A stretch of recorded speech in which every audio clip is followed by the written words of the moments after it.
is real.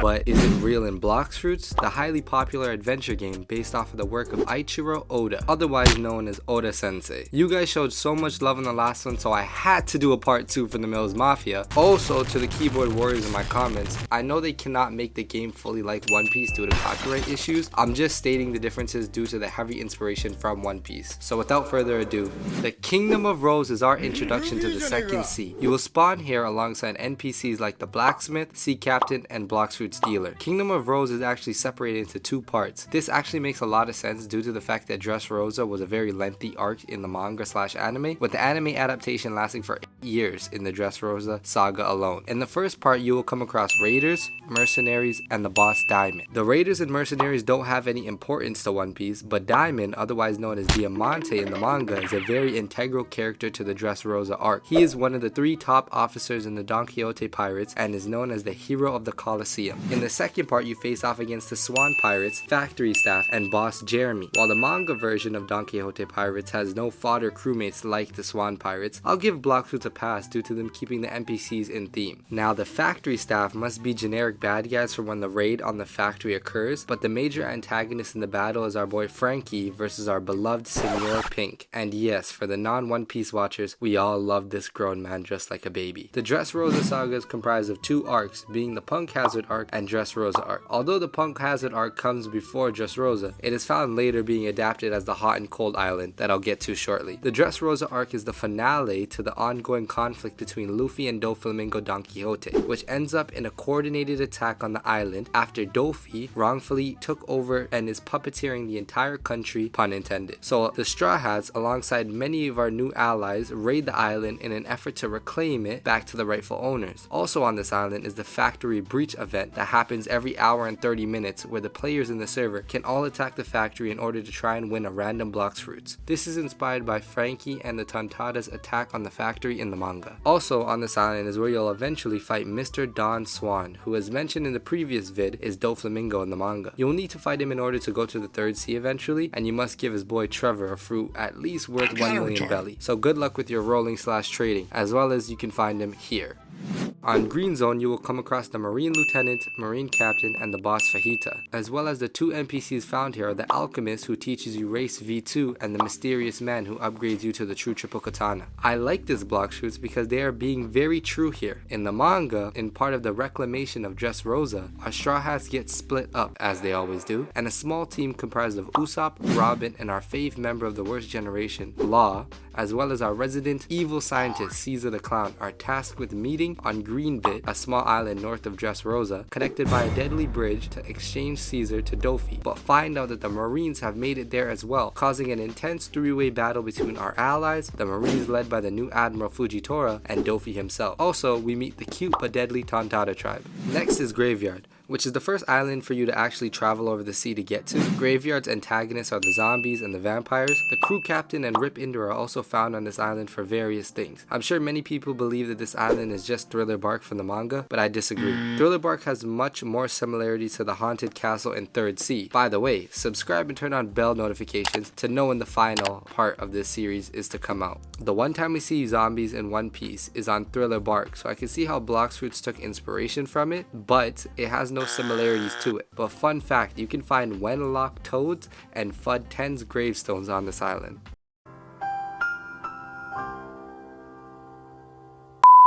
Oh, and alongside the graveyard is the cursed ship, which isn't sequentially the next island you go to, but it is right next to it and in theme, so I'll break it down now. The cursed ship is home to many bad guys, like way too many bad guys. Starting off with the ship deckhand, then ship engineer, ship steward, and then the ship officer. You will also need to come here to defeat the cursed captain raid boss. Now, I really couldn't find anything like this in One Piece other than the idea that maybe it could be a take on Brook's ship that he died on, but even then, the only resemblance it has is that it is a ship with ghosts and stuff on it, so I think it's a far reach. But I guess if you want, you could say it's the ship of the Rumbar pirates, who Brook was a part of 50-ish years ago, before they got lost at sea and all poisoned to death. But luckily for Brook, he ate the revive fruit, therefore he would get one chance back in life if he were to die, but his soul got lost looking for his body for 50 years. No enemies or NPCs are really of any significance on this island, just like Graveyard. Here are the Snow Mountains.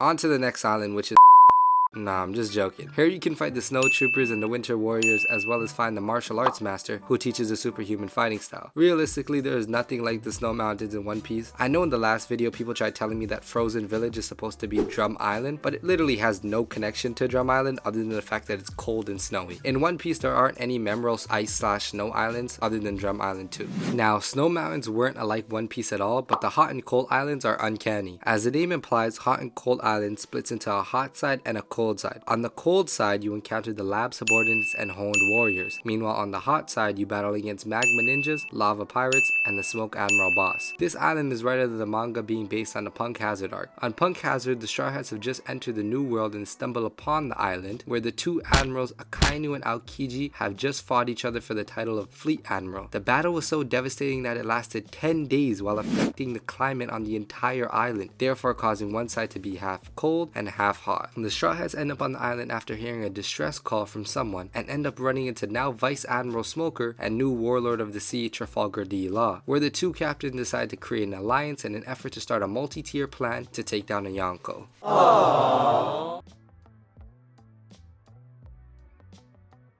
Following Hot and Cold is the Ice Castle Island. Here you fight the Arctic Warrior, Snow Lurker, and the awakened Ice Admiral boss. The notable NPC on this island is Fien Yu, the Reformed, who teaches you Death Step. Ice Castle just has no resemblance to One Piece at all, other than the fact that the Ice Admiral is here. The Ice Admiral, well, former Ice Admiral, is named Kuzan, but was formerly known as Aokiji when he was an Admiral. Aokiji is one of the most compassionate members of the Navy we have met so far, with the most notable thing he has done is allowing our beloved Nico Robin to escape Ohara after a buster call was placed on him. But currently in the manga, he is a member of the Blackbeard Pirates, and little further information is known. Before we get to the last island, some notable tiny islands are the Dark Arena, where you can spawn Darkbeard, and Usopp's Island, where you can buy the Kabucha and find items for certain quests. The final island in the second sea is the Forgotten Island, where you will be confronted by the Sea Soldiers, Water Fighters, and the Tidekeeper boss. The only NPC is Daigra, the Sharkman, who teaches you Sharkman Karate. The Forgotten Island is a tricky one to try and connect to One Piece due to its randomness. It's built like Onigashima from Wano Country due to its giant skull being the main structure on the island, but the NPCs on this island are all water themed, so I'm not sure. If you have any other suggestions as to which island this is from One Piece, please let me know in the comments. But that concludes how BloxFruits Second Sea relates to One Piece. But I just want to say thank you guys so much for getting the last video to 100k views, and for all the support being shown to my channel. I hope the winners of the giveaway are happy with their game passes as well. Now hopefully the Millz Mafia keeps growing and we become the Straw Hats of the BloxFruits community. But if you want to watch the video I did about the first sea, then it'll be on the screen and in the description, as well as another video will pop up on your screen that you should probably go check out. But other than that, you guys already know what it is. Yeah.